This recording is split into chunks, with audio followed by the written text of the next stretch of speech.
I'm Brooke, and I just turned 31 last month. What should have been a celebration turned into the most humiliating day of my life. After 5 years of marriage to David, I thought I knew what to expect from his family, especially his mother, Evelyn. But nothing prepared me for opening that beautifully wrapped gift box to find divorce papers nestled inside like a cruel joke. The room went silent as Evelyn's triumphant smile cut through me like a knife. If you're watching this, let me know where you're from in the comments, hit like and subscribe, and stick around to hear how my monster-in-law's birthday gift ultimately changed my life in ways I never expected. Before I met David, I had built a life I was proud of. I'd worked hard through nursing school, specializing in pediatrics, because something about helping children always felt right to me. My apartment was small but cozy, decorated with photos of my travels and mementos from friends. I had a tight circle of friends, weekend brunches, and a cat named Whiskers who greeted me at the door each evening. My life wasn't perfect, but it was mine, and I was content. Everything changed at the annual Children's Hospital Charity Gala. I was there representing the pediatric ward, wearing a navy blue dress I'd splurged on for the occasion. I was chatting with a colleague when I noticed him across the room, tall, with kind eyes and a genuine smile that made the corners of his eyes crinkle. David Harrington, as I would soon learn, was there representing his architecture firm, which had designed the hospital's new children's wing. "That chandelier is something, isn't it?" he said, appearing beside me with 2 glasses of champagne, offering me one. I'd like to say I designed it, but I can only take credit for the ceiling that holds it. His self-deprecating humor made me laugh, and we spent the rest of the evening talking. David was passionate about his work, describing how he tried to design spaces that would comfort children during difficult times. By the end of the night, we'd exchanged numbers, and I felt that flutter of possibility. Our relationship progressed quickly. We discovered shared interests in hiking, old movies, and trying out hole-in-the-wall restaurants. David was attentive and thoughtful, bringing me coffee during my overnight shifts and remembering small details about my likes and dislikes. 3 months in, he told me he loved me as we watched the sunrise from a mountain overlook, and I knew I felt the same. When David suggested meeting his family 6 months into our relationship, I was nervous but excited. Family was important to him, and I wanted to make a good impression. His father, Thomas, was a retired judge, stern but fair, with a dry wit that appeared when you least expected it. His younger sister, Lauren, was studying marine biology and shared my love of true crime podcasts. And then there was Evelyn. At first glance, Evelyn Harrington was the picture of elegance, perfectly coiffed silver blonde hair, tailored clothes, and a home straight out of an interior design magazine. She welcomed me with a hug that felt just a beat too long and a smile that didn't quite reach her eyes. "So you're the nurse who's caught my David's attention," she said, looking me over.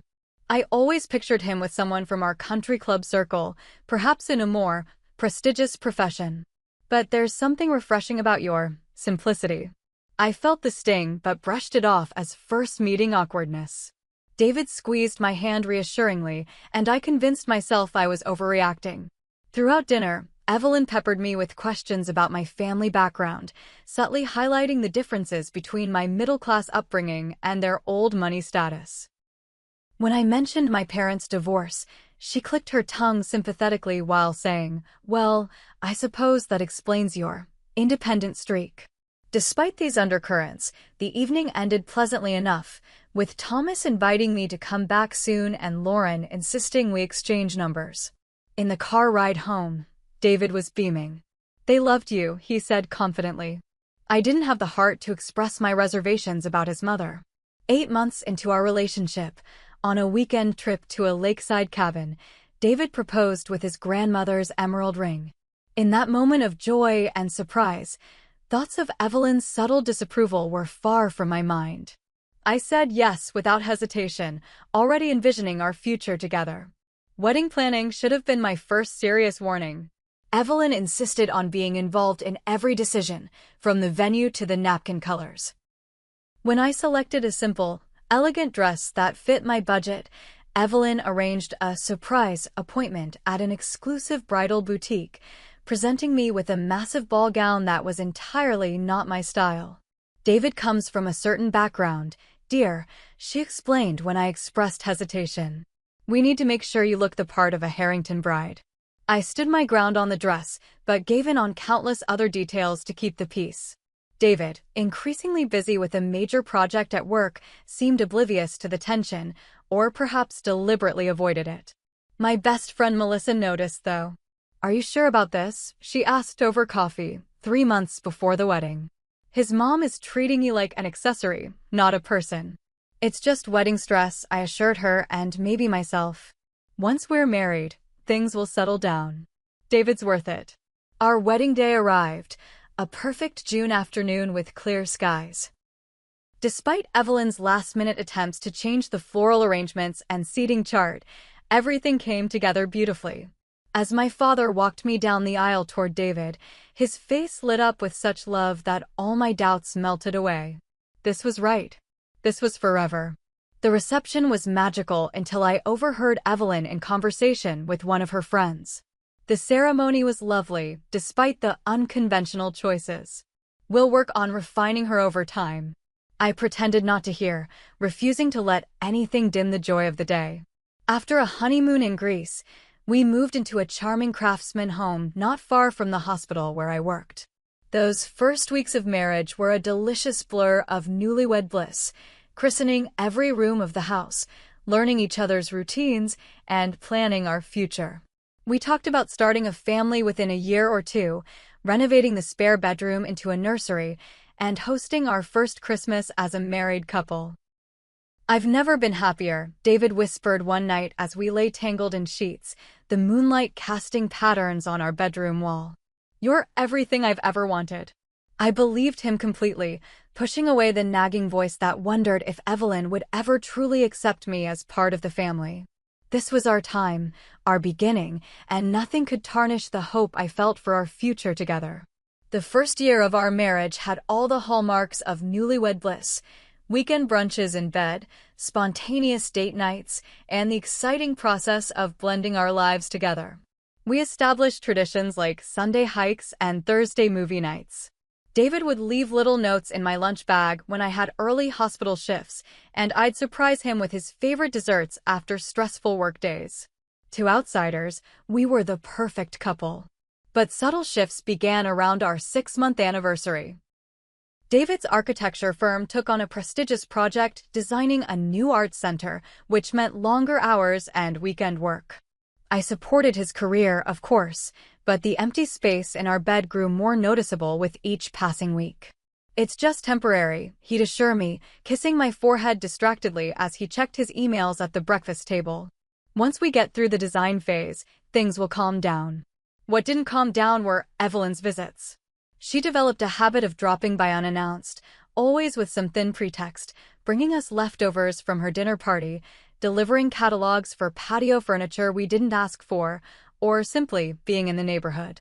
Somehow, these visits often coincided with David's absences. "Oh, is David working late again?" she'd ask with feigned surprise, though I suspected she timed her visits intentionally. Well, this gives us girl time. I should show you how to properly organize these kitchen cabinets. After the 3rd week of these intrusions, I tried establishing some boundaries.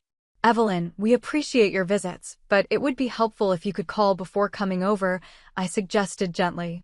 Sometimes I'm resting after night shifts or have made other plans. Her face hardened momentarily before melting into a concerned smile. I didn't realize I needed an appointment to see my son and his wife. Family has always been welcome in our home anytime. But I suppose you were raised differently. That evening, I mentioned the conversation to David, hoping for support. Instead, he frowned. Mom's just trying to be close to us, Brooke. She's been alone since Dad started that consulting gig in Boston. Can you just be a little more flexible? It was the first time I felt that sinking realization that in conflicts between his mother and me, David might not automatically take my side. I let the matter drop, but the precedent was set. As months passed, family gatherings became increasingly tense affairs. At Sunday dinners at the Harrington home, Evelyn would subtly exclude me from conversations, referencing shared memories or family friends I didn't know. When I tried to contribute, she'd talk over me or redirect the discussion. David, eager to please his mother, rarely noticed or intervened. Around our first anniversary, I received a promotion to charge nurse of the pediatric oncology unit, a position I'd worked toward for years. When I shared the news at dinner, Thomas and Lauren offered genuine congratulations. Evelyn's response was cutting. "Well, isn't that nice?" she said with a tight smile. Though I've always thought it peculiar when women pursue demanding careers when they should be focusing on starting a family. Don't you think, David? David, caught between us, mumbled something non-committal about being proud of me while avoiding eye contact. The family comment hit a particularly raw nerve because we had started trying for a baby around our anniversary. 6 months in with no success, I was beginning to worry. When my gynecologist suggested some preliminary fertility tests for both of us, Evelyn somehow found out, undoubtedly through David. "I heard about your difficulties," she said during one uninvited visit, her voice dripping with false sympathy. "The Harrington men have always been virile, so I'm sure the issue isn't with David. Perhaps all those years of birth control have caught up with you." I bit my tongue so hard I tasted blood, reminding myself that engaging would only make things worse. But that night, I broke down in tears while talking to my best friend Melissa over the phone. "She's undermining me at every turn, Mel," I sobbed. "And David doesn't see it, or doesn't want to see it." "Have you been completely honest with him about how bad it's gotten?" Melissa asked. I tried that night. When David came home, I calmly explained how hurt I felt by his mother's comments and behavior, giving concrete examples. "You're being oversensitive," he said, loosening his tie with a sigh. "Mom can be blunt, but she means well. Besides, she's going through a lot with Dad being away so much. We need to be understanding." "What about understanding how I feel?" I asked, my voice rising despite my efforts to stay calm. "I'm your wife, David." "And she's my mother," he replied, as if that settled everything. "She raised me alone after my grandfather died. We've always been close. You knew that when you married me." I began to realize there was a pattern forming. When David and I were alone, things were generally good between us. But Evelyn was an invisible third party in our marriage, her influence manifesting in David's reactions, priorities, and the growing distance between us. The holiday season of our second year brought new tensions. I had always loved Christmas and wanted to host dinner at our home, establishing our own traditions. Evelyn was horrified by the suggestion. "Christmas has always been at the family home," she insisted. "David's grandparents hosted, then Thomas and I, and someday, when David inherits the house, you'll host there. That's how it's done." When David sided with his mother, I suggested a compromise: Christmas Eve at our house, Christmas Day at hers. Even this was deemed unacceptable. I ultimately gave in, spending Christmas Day watching Evelyn criticize everything from my contribution to the meal, store-bought pie crust, how pragmatic, to my gift selections. The following spring, I discovered something disturbing. Looking for a document in David's home office, I found printed emails between him and his mother discussing our marriage, including private details about our fertility struggles and arguments. In one exchange, Evelyn wrote, "I've always felt Brooke isn't quite right for you, darling. The nursing career is admirable, but she lacks the social graces and background a Harrington spouse should have. Remember Cousin Philip's divorce? Sometimes it's better to admit a mistake early." David's response wasn't a defense of me, but a plea for patience. "I know you have concerns, Mom, but I love Brooke. Give her time to adjust to our family's ways." I felt physically ill reading their words, this betrayal of my privacy and trust. When I confronted David that evening, showing him the printed emails, he was angry, not at his mother, but at me for snooping. "Those were private conversations," he said, gathering the papers defensively. "About me?" I replied, incredulous. "You're discussing our fertility issues with your mother and letting her suggest I'm not good enough for you. How could you?" "You're taking things out of context," he insisted. "Mom's protective, that's all. She'll come around eventually." But as our second anniversary approached, it was clear Evelyn had no intention of coming around. Instead, Her campaign against me intensified. My favorite vase, a wedding gift from my aunt, was accidentally knocked over during one of her visits.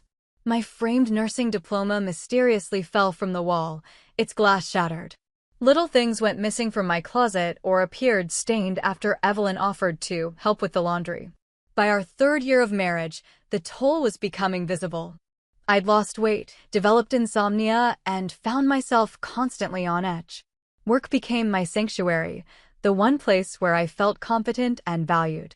At home, I walked on eggshells, never knowing when David would relay something to his mother or when she would appear at our door. When I suggested marriage counseling, David scoffed. "We don't need some stranger telling us how to communicate," he said dismissively. "All couples go through adjustments. You're making mountains out of molehills." But they weren't molehills to me. They were mountains, growing higher and steeper with each passing day. As we entered our 3rd year of marriage, the distance between David and me expanded like a slow-growing crack in a foundation. The vibrant, attentive man I'd fallen in love with had been replaced by someone who seemed perpetually distracted, irritable, and defensive. His work hours stretched longer, with late nights at the office becoming the norm rather than the exception. "The Thompson project is at a critical phase," he'd explain, loosening his tie as he walked in at 10 p.m. Or the clients had last-minute changes to the design. There was always a reason, always a project, always something that kept him away from home and from dealing with our deteriorating relationship. One evening in April, I discovered something that made my stomach drop. Checking our shared calendar to plan a weekend away, a desperate attempt to reconnect, I noticed David had a recurring weekly appointment labeled simply "Eat Dinner." The pieces clicked into place. Those weren't late work nights at all.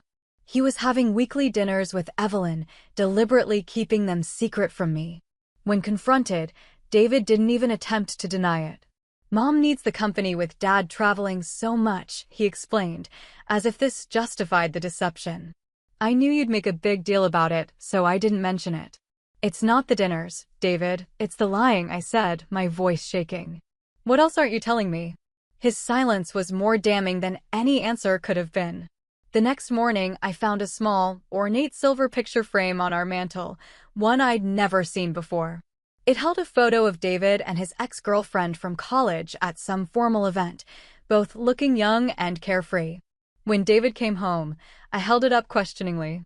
"Oh, Mom brought that over yesterday," he said casually. "She was going through old photos and thought I might want it." "And you didn't think it was inappropriate to display a picture of you and your ex in our home?" I asked incredulously. David rolled his eyes. "It's just a photo from years ago, Brooke. Why are you always looking for reasons to be upset with my mother?" This pattern repeated with alarming frequency.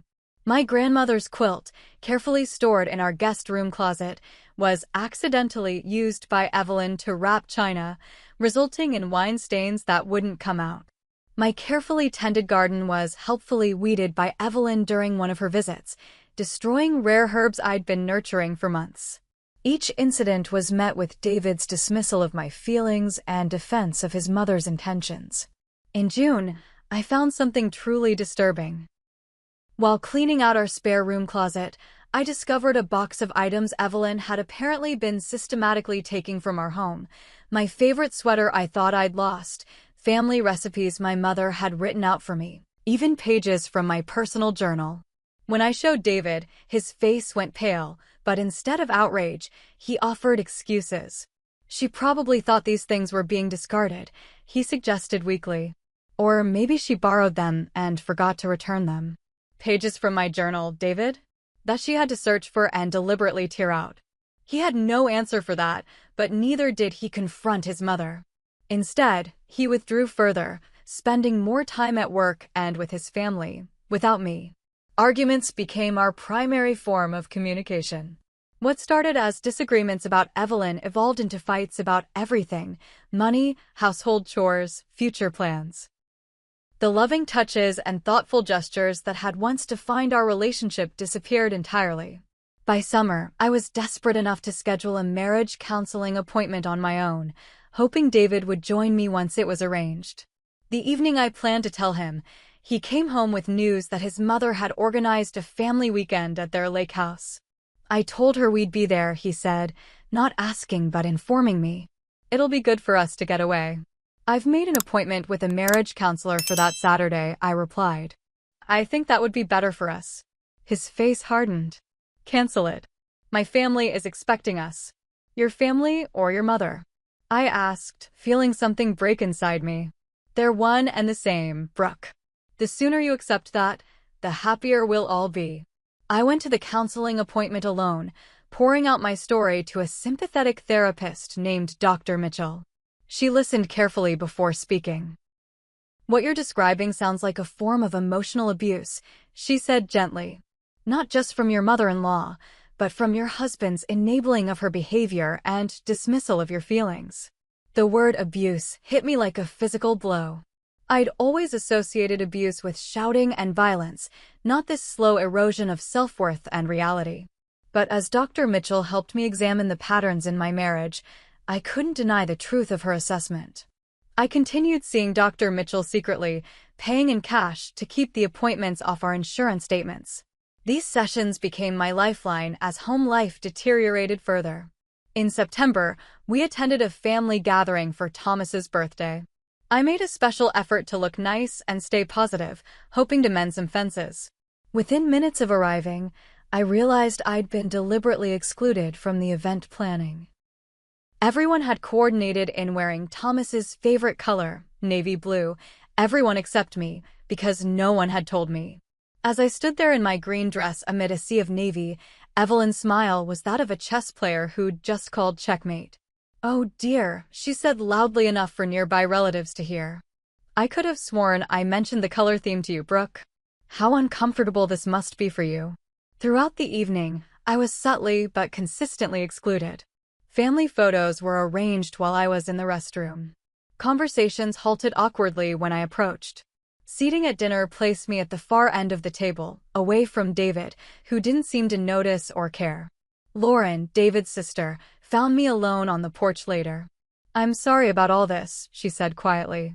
It's not right how they're treating you. Why does she hate me so much? I asked, tears threatening despite my best efforts. Lauren sighed. It's not about you specifically. Mom's always been like this with anyone who takes attention away from her. David's ex before you got the same treatment until she finally gave up. Mom wants to be the most important woman in David's life, and anyone who threatens that becomes the enemy. The insight was both illuminating and devastating. This wasn't a battle I could win through kindness or perseverance. In Evelyn's eyes, my very existence as David's wife made me her adversary. The drive home that night was silent until I finally asked, "Did you notice how your family treated me tonight?" David kept his eyes on the road. You're being paranoid again. Everyone was perfectly nice. I was deliberately excluded from family photos. The color coordination. The seating arrangement. Your mother orchestrated all of it.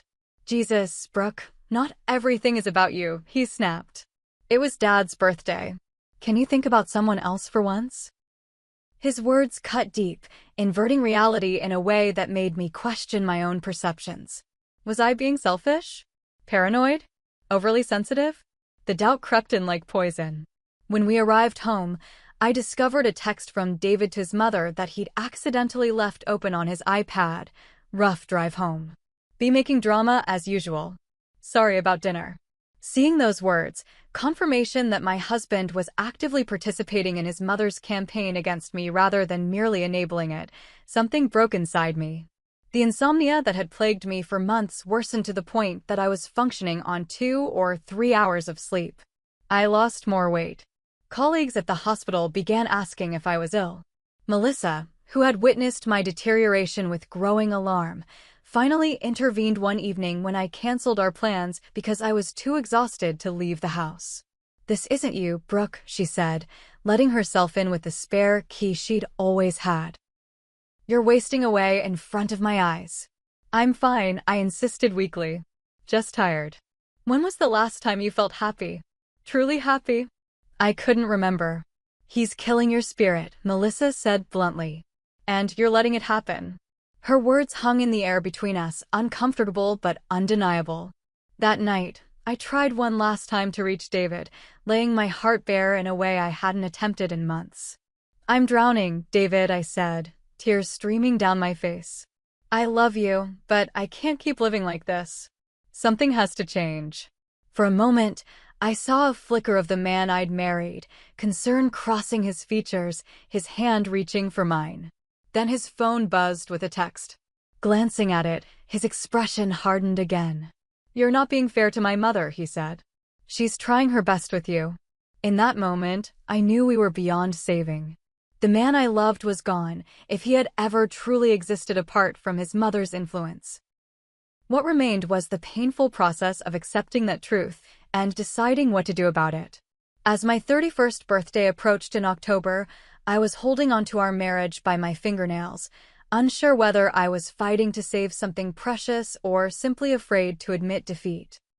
October in New England has always been my favorite time of year. The crisp air, the explosion of color in the trees, the comforting scent of wood smoke and apples. My birthday falls in the middle of the month, and despite everything that had been happening in our marriage, I allowed myself a small bubble of hope that this year might be different. In the weeks leading up to my birthday, David seemed to soften slightly. He came home earlier a few nights, asked about my day, even brought flowers one evening, yellow roses that reminded me of our courtship. I began to wonder if he was finally recognizing how far we'd drifted and was making an effort to reconnect. "Any special plans for your birthday?" he asked casually over breakfast, 5 days before the actual date.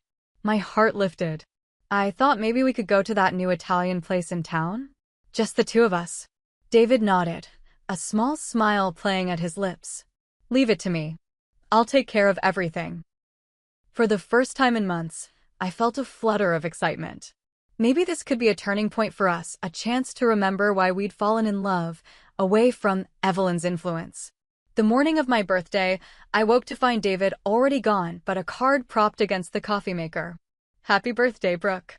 I have a surprise planned for tonight. Dress nicely and be ready at 7. Love, David."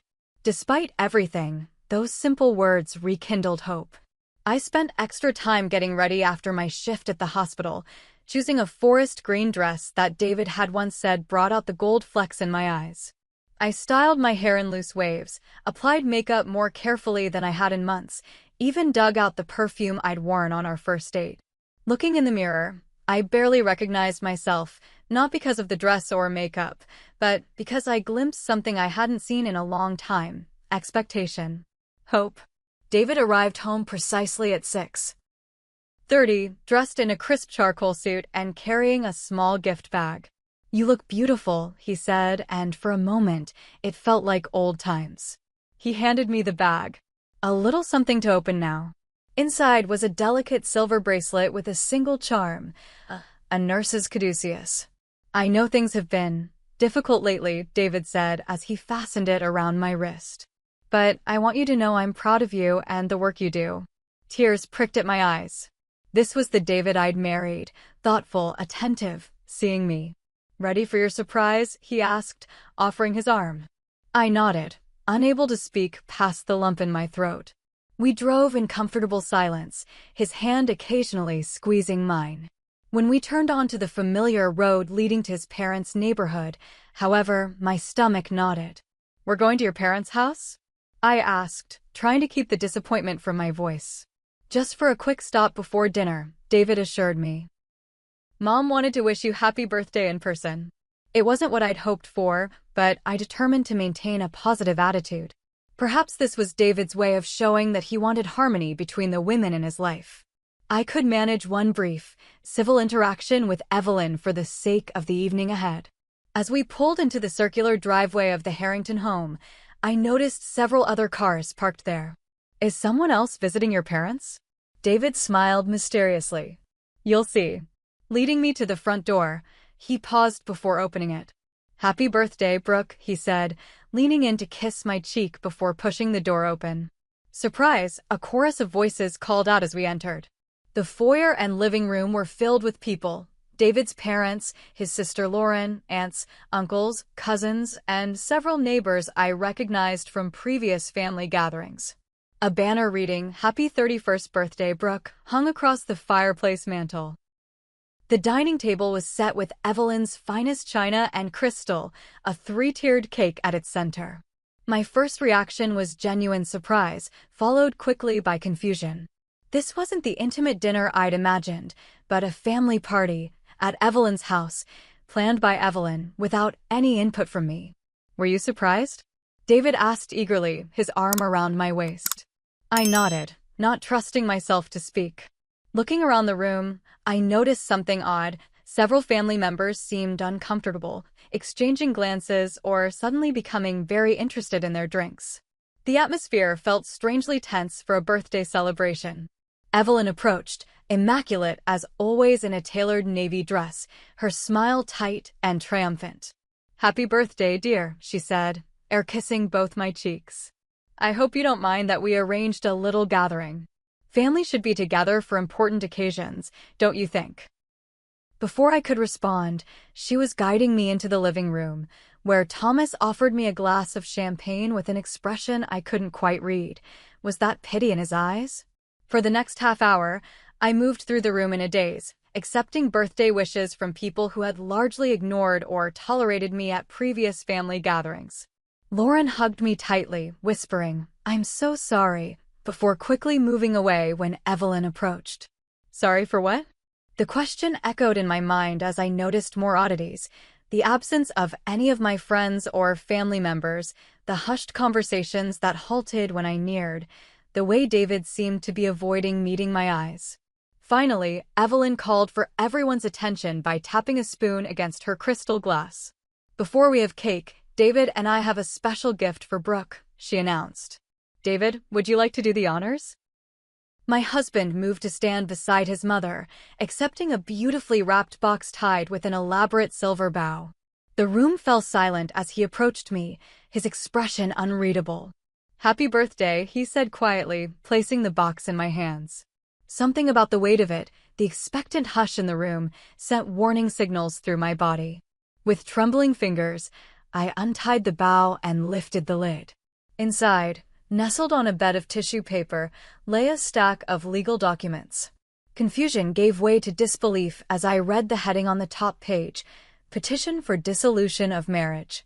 Divorce papers. On my birthday. In front of David's entire family. I looked up at David, certain this must be some terrible mistake or cruel joke. His eyes were fixed on the floor, his posture resigned. "What is this?" I whispered, though I knew exactly what it was.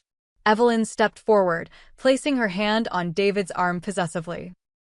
"David has been trying to find the right time to tell you, but these situations are never easy. We thought it would be kinder to have family present for support." "Kinder?" The word escaped as a strangled sound. "The marriage isn't working, Brooke," David finally said, still not meeting my gaze. "I think we both know that. And you decided to tell me this way? On my birthday? In front of your entire family?" Each question rose in volume until I was nearly shouting. Evelyn's voice cut through my shock. "Now, dear, there's no need for a scene. The papers are quite generous. David is offering the condo and a fair settlement. We've engaged the best divorce attorney in Boston to ensure everything proceeds smoothly." I repeated, suddenly understanding. "You've been planning this together?" "Mother has been very supportive during this difficult decision," David said, finally looking at me with a mixture of defiance and what appeared to be relief. "I'm sure this comes as a shock," Evelyn continued, addressing the room as much as me, "but David has realized this match was, how shall I put it, not quite right from the beginning. You're from such different worlds, after all. The stress has been affecting his work, his health. As his mother, I couldn't stand by and watch him suffer any longer." The room spun around me as the full impact of the humiliation hit. This wasn't a spontaneous decision or even a private marital matter.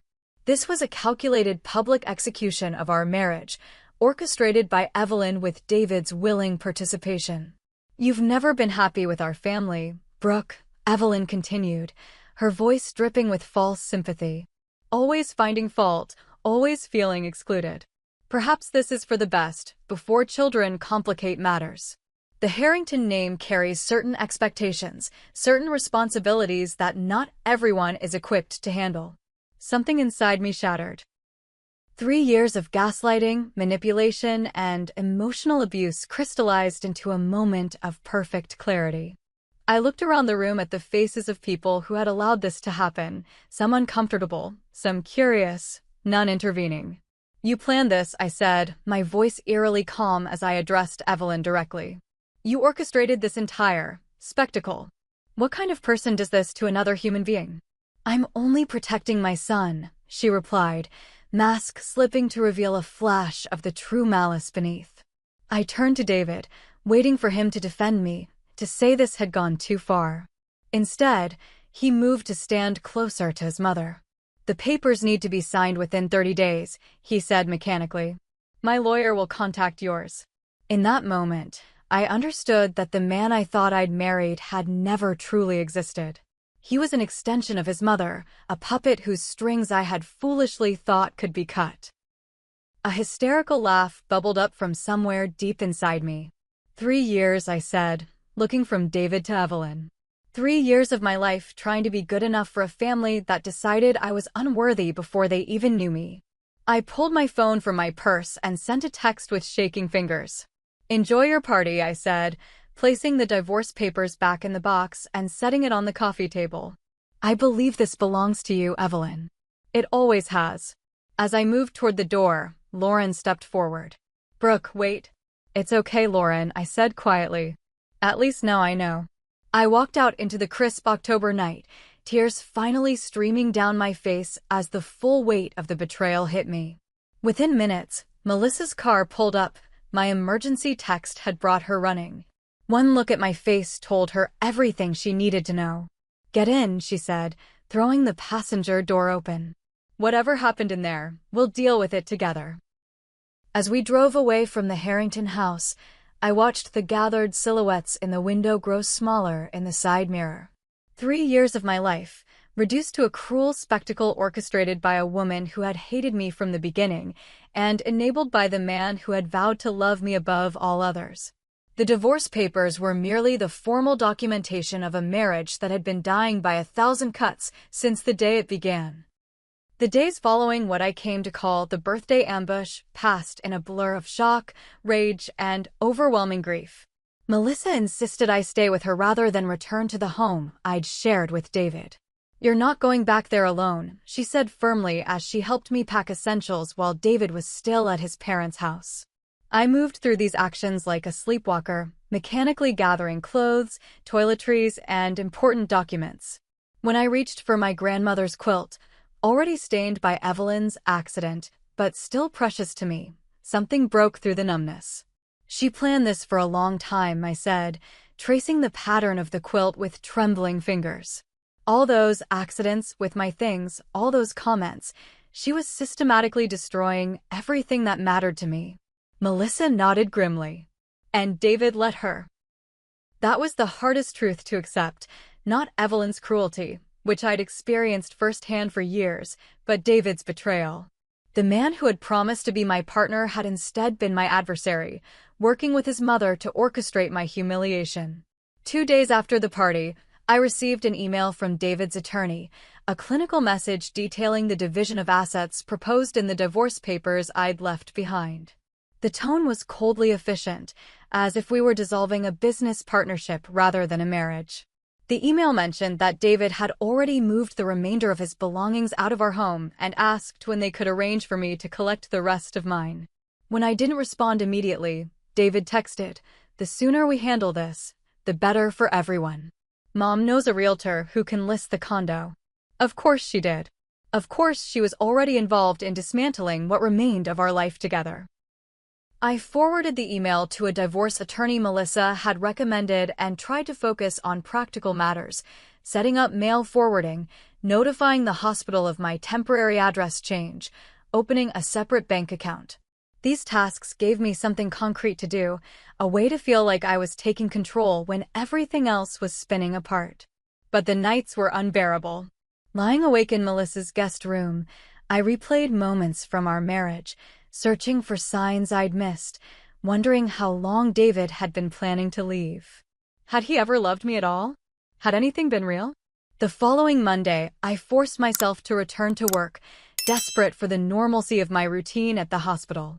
I'd taken only 3 days off, unable to bear being alone with my thoughts any longer. My colleagues knew something was wrong. The weight loss and dark circles under my eyes told their own story, but most respected my privacy. Dr. Winters, the pediatric department head, called me into her office midway through my shift. "Brooke, I'm concerned," she said gently. "You don't seem like yourself." The simple kindness in her voice nearly undid me. I managed to explain that my marriage had ended suddenly, and I was dealing with the fallout. "Take medical leave," she suggested. "You have weeks of unused time. The children here need you at your best, and right now you need to focus on healing." I wanted to protest that work was the only thing keeping me functional, but the truth was I wasn't functioning. I'd almost administered the wrong dosage of medication earlier that day, catching myself at the last moment. Dr. Winters was right. I wasn't safe to practice nursing in my current state. The medical leave began a darker period. Without work to structure my days, I sank deeper into depression. I barely ate, slept in fragmented bursts plagued by nightmares, and found myself unable to make even simple decisions. Melissa and a few loyal friends tried to help, but I withdrew from most contact, ashamed of how thoroughly I'd been deceived and discarded. Meanwhile, the divorce proceedings moved forward with brutal efficiency.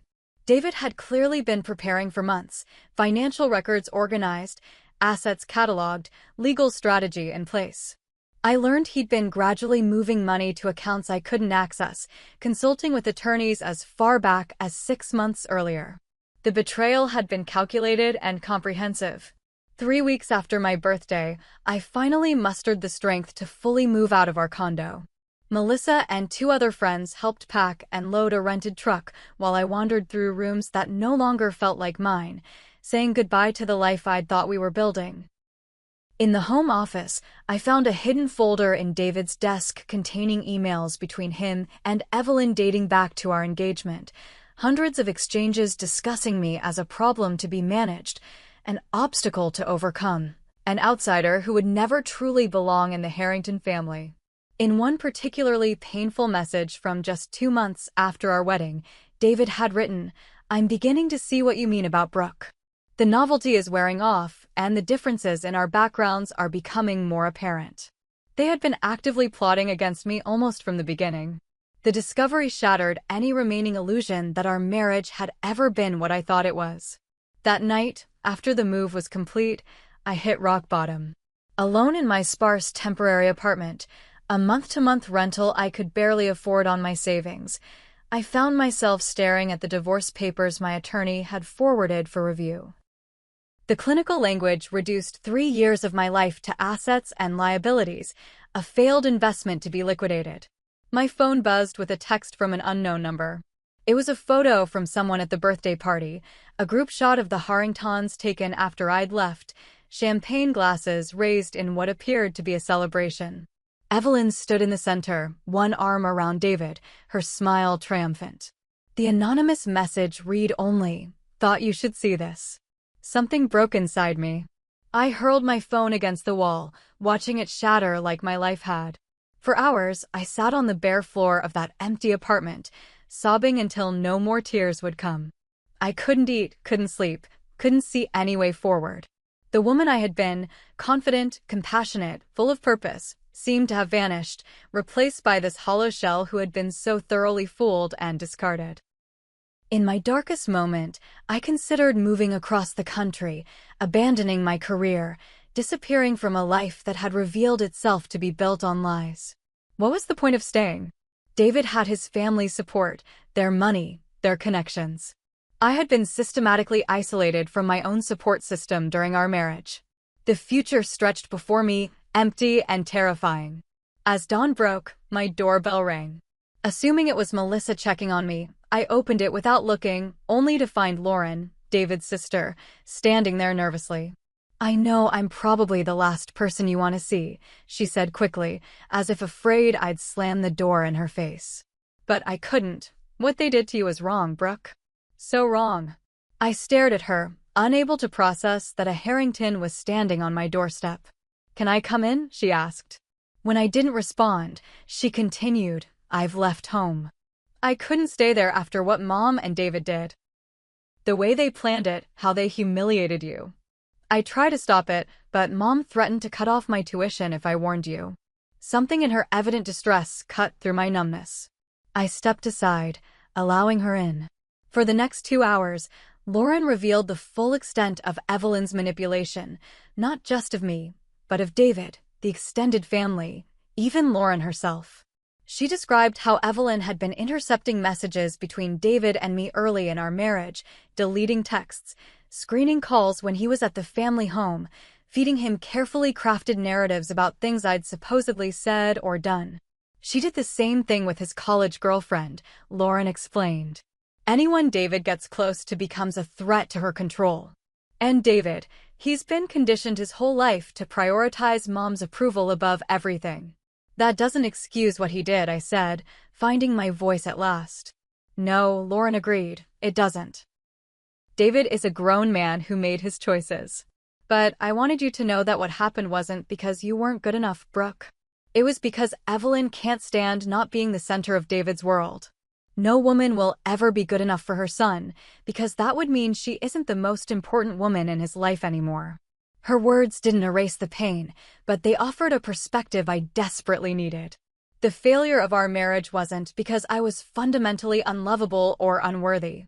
It was because I had married into a dysfunctional system that was designed to reject any outsider. As Lauren was leaving, she handed me a USB drive. "Evidence," she said simply. "Emails, texts, recordings of Mom planning the divorce announcement. I thought it might help with your settlement. And maybe help you understand that none of this was your fault." That unexpected act of alliance from the most unlikely source became the pivot point from which I slowly began to climb out of the darkness. Not instantly, not easily, but gradually, like the first tender shoots breaking through soil after a devastating winter. I wasn't alone. And perhaps most importantly, I wasn't crazy. The gaslighting, the manipulation, the sense that something was fundamentally wrong with our marriage, it had all been real. The validation that my perceptions had been correct all along gave me the first fragile sense of solid ground beneath my feet since the world had collapsed on my birthday.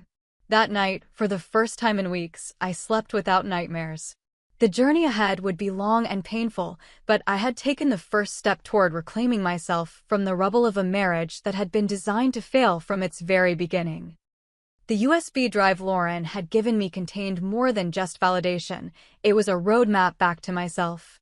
After a night of fitful sleep, I plugged it into my laptop with trembling fingers, uncertain whether I could bear to witness more evidence of David and Evelyn's betrayal.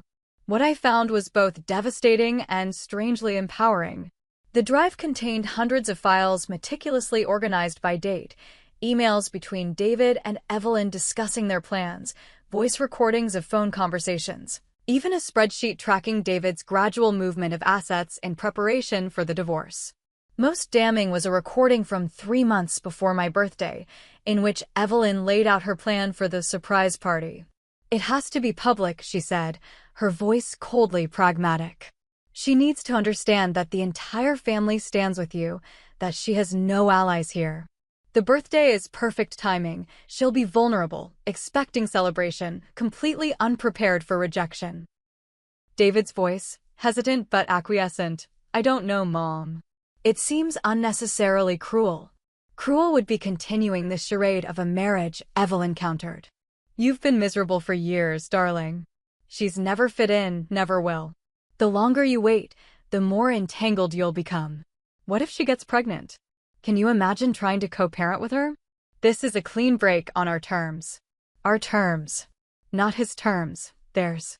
Even in ending our marriage, David had surrendered his agency to his mother. With shaking hands, I compiled the most relevant files onto a new drive and called the attorney Melissa had recommended, Diane Santos, a formidable divorce lawyer known for her uncompromising approach. "I need to see you today," I said when I reached her office. "I have evidence that changes everything." For hours later, I sat across from Diane in her sleek downtown office, watching her expression shift from professional interest to barely concealed outrage as she reviewed the files. "This goes beyond a contentious divorce," she said finally, removing her reading glasses. "What they did to you constitutes emotional abuse and potentially financial fraud. The deliberate concealment of assets, the planned public humiliation." She paused, tapping her pen against the desk. "Brooke, with this evidence, we can pursue a much more aggressive settlement. And frankly, if David and his mother were to face a judge with this material, they'd be eviscerated." For the first time since my birthday, I felt a flicker of something other than despair, a quiet, smoldering anger that felt cleaner, more energizing than the fog of depression. "What do we do?" I asked. Diane outlined a strategy that involved leveraging the evidence without immediately revealing all of it. "We'll let them know we have information that substantially strengthens your position without showing our full hand. Given what I've seen, I suspect David, or more likely Evelyn, will initially push back hard. They'll be confident in their advantage. When they realize you're not rolling over, things will get uglier before they get better." She was right. The initial response from David's attorney to our counteroffer was dismissive, even condescending. They rejected our terms outright, countering with an even less favorable proposal than the original. "They think you're desperate and beaten," Diane observed. "Time to show a card or two." We sent selected emails proving David had concealed assets, along with financial records Lauren had included showing he'd been moving money to private accounts for months before filing. The effect was immediate. Their next communication dropped the condescending tone, and suddenly they were open to good-faith negotiations. 2 days later, my phone rang with a number I didn't recognize. Against my better judgment, I answered. "Brooke, it's David. We need to talk." Hearing his voice sent a physical shock through my system, part pain, part rage, part lingering, unwanted longing for the man I'd thought he was. "Any communication should go through our attorneys," I replied, proud of how steady my voice remained. "Please," he said, and I was surprised to hear genuine distress in his tone. 5 minutes. In person. "There are things I need to say to you, not to lawyers." After consulting with Diane, I agreed to meet David at a cafe downtown, public enough to prevent a scene, but with private tables where we could speak without being overheard. I arrived early, choosing a corner table with a clear view of the entrance and exit. When David walked in, I was struck by how haggard he looked, unshaven, with dark circles under his eyes and clothing that seemed to hang on his frame. He sat across from me, hands clasped tightly on the table. "You look good," he said awkwardly. I didn't return the pleasantry. 5 minutes, I reminded him. David took a deep breath. "The settlement offers from your attorney, they include things you couldn't know about unless..." His voice trailed off. "Unless I had evidence of your deception?" I finished for him. "Evidence of how you and your mother planned for months to humiliate me on my birthday? Of how you systematically moved assets to accounts I couldn't access?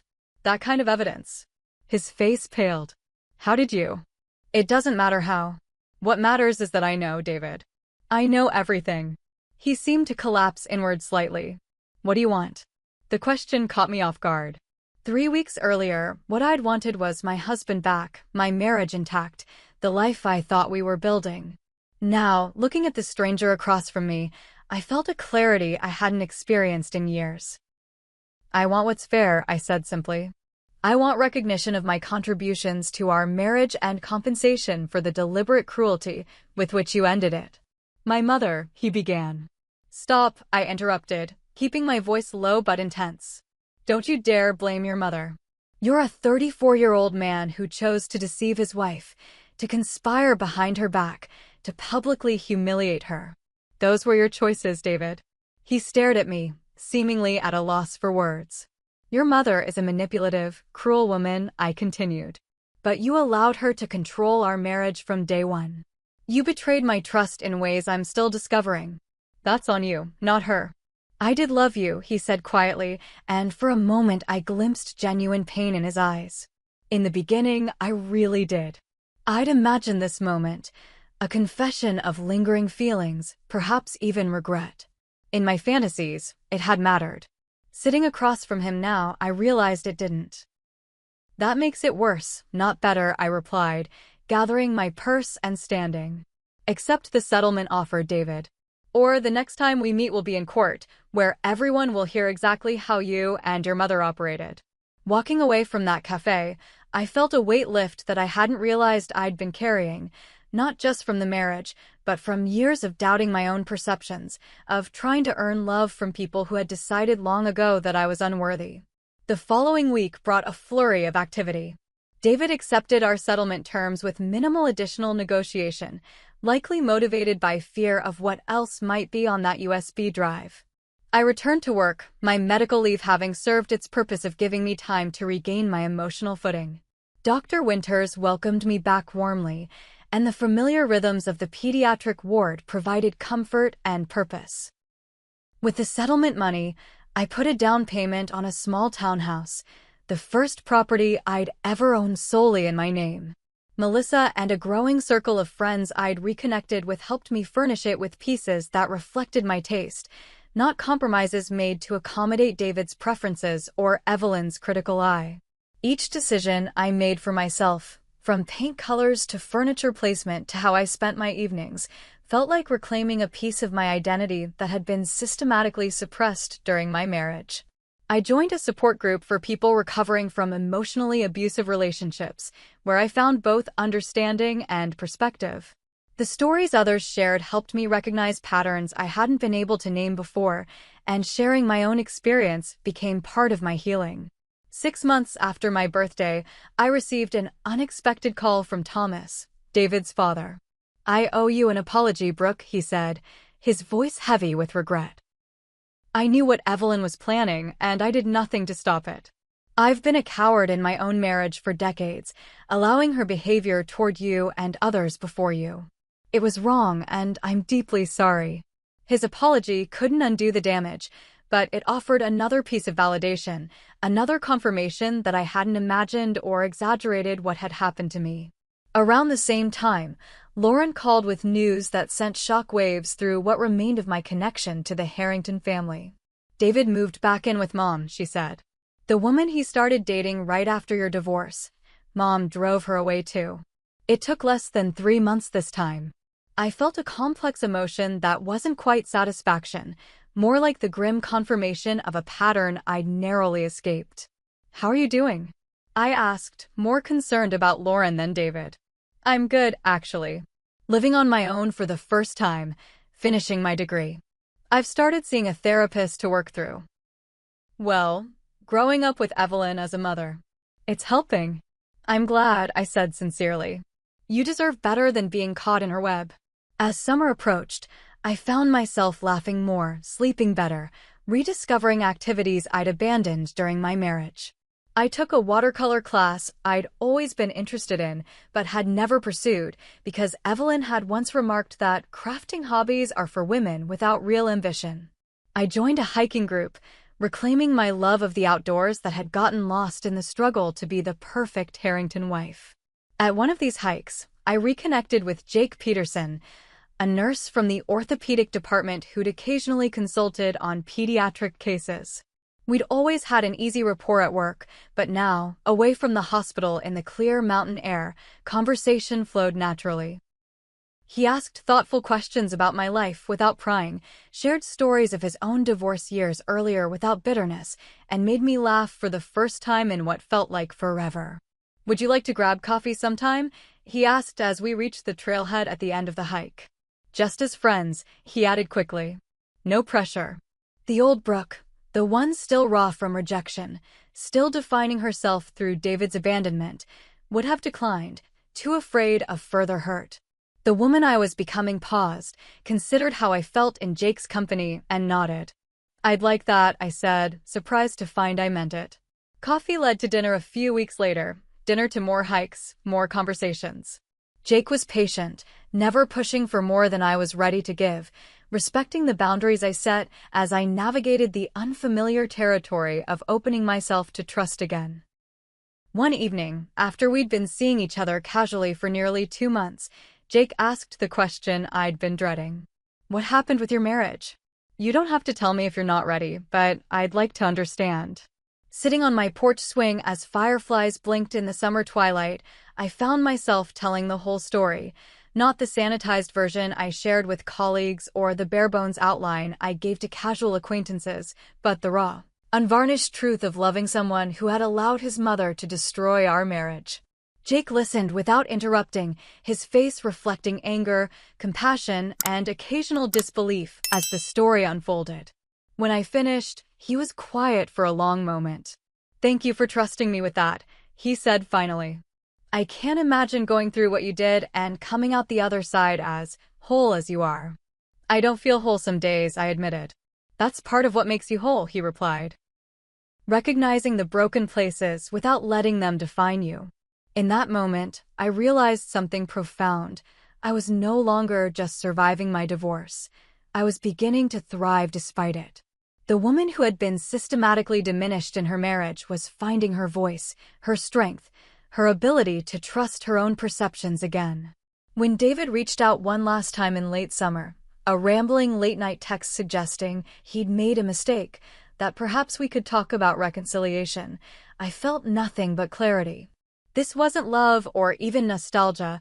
It was a drowning man reaching for a familiar lifeboat after his mother had sunk his latest relationship. My response was brief: "No. I wish you healing, David, but it won't come from me or your mother.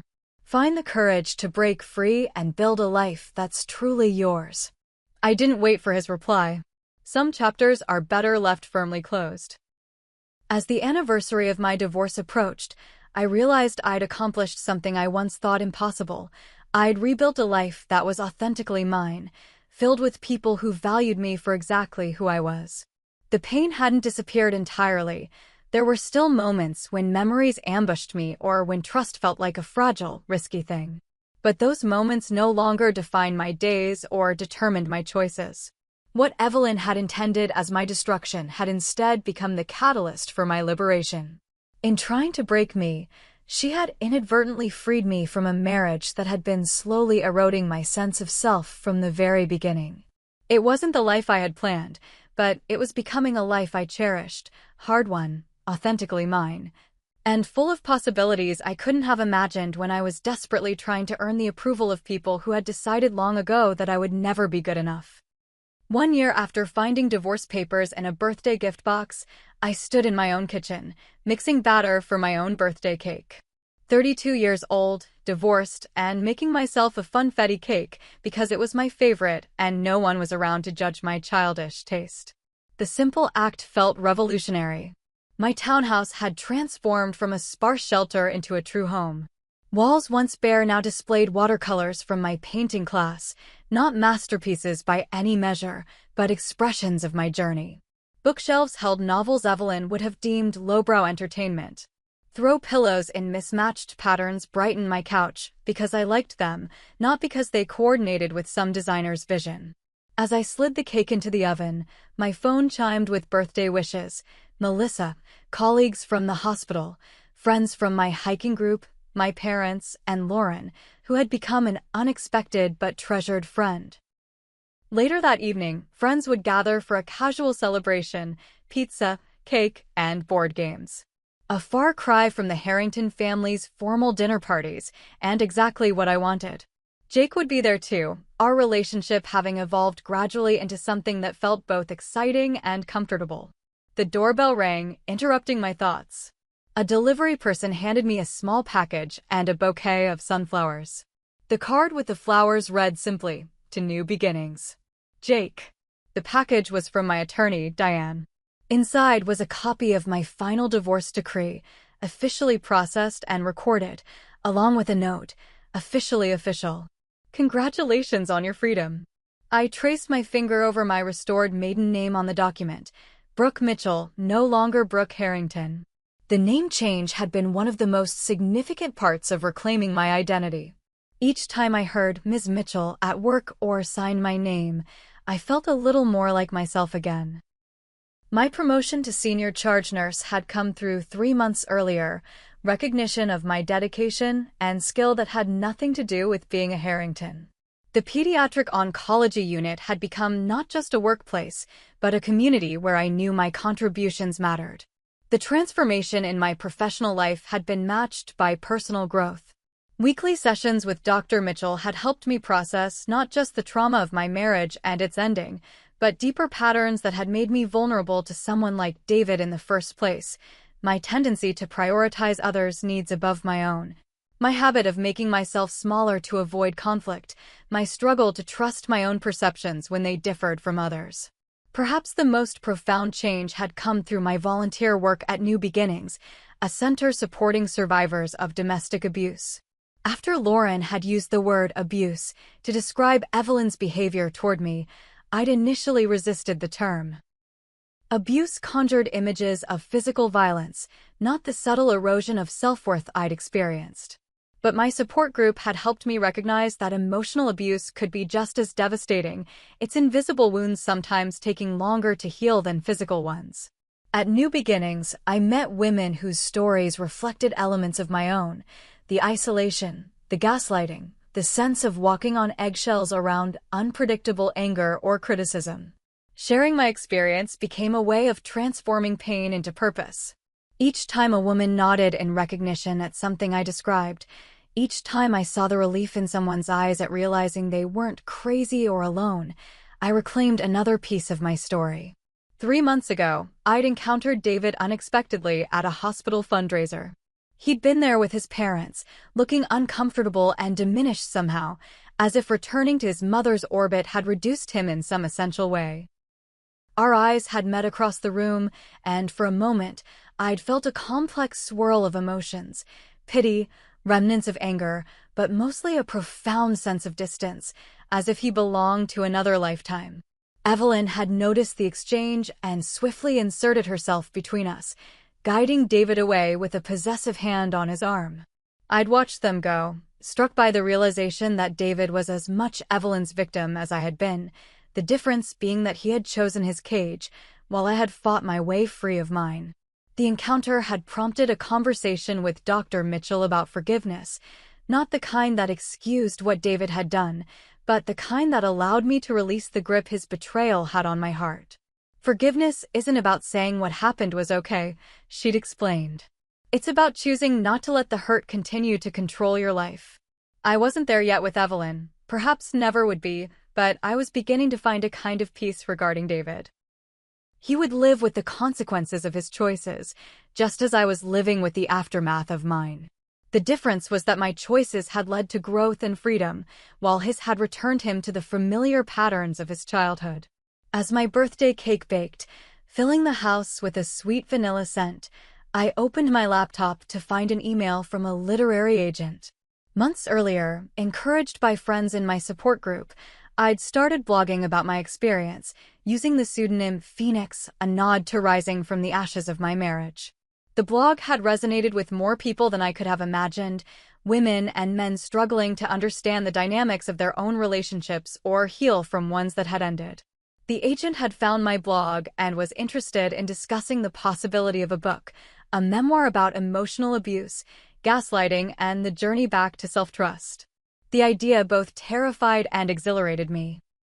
Could I really transform my pain into something that might help others navigate their own darkness? My doorbell rang again, Jake arriving early to help set up for the party. When I opened the door, his smile warmed me in a way I'd almost forgotten was possible.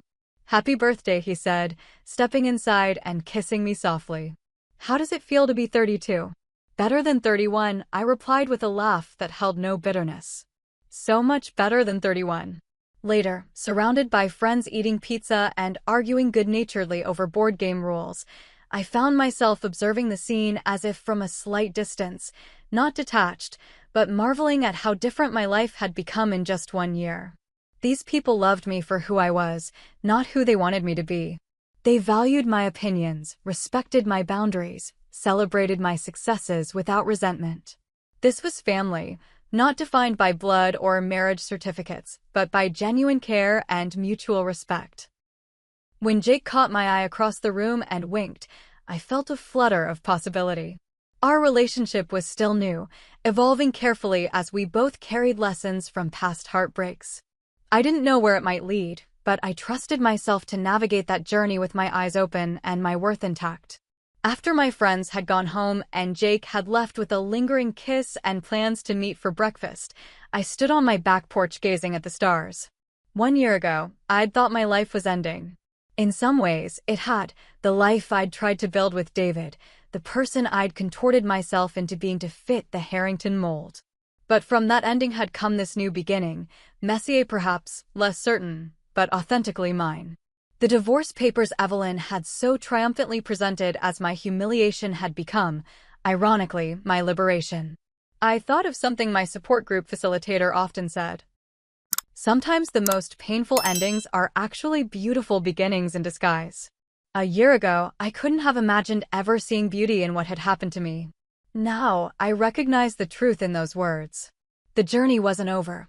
Healing rarely follows a neat, linear path. There would still be difficult days, moments when old wounds throbbed or trust felt tenuous. But I had built a foundation of self-knowledge and support that could weather those storms. If you're watching this and struggling with your own painful ending, please know that it doesn't define you. Your worth isn't determined by someone else's inability to see it. The people who try to diminish you reveal their own limitations, not yours. Be gentle with yourself as you heal, and trust that on the other side of pain lies the possibility of a life more authentic and fulfilling than the one you're leaving behind. I'd love to hear your stories of resilience in the comments below. How have you transformed pain into growth? What helped you reclaim your power after loss? Please like and subscribe if this resonated with you, and share with anyone who might need to hear that surviving betrayal is possible, even when it comes wrapped as a birthday gift from your mother-in-law. Thank you for joining me on this journey. Remember that your story isn't over. It's still being written, and you hold the pen. Until next time, this is Brooke Mitchell, wishing you healing, strength, and the courage to begin again.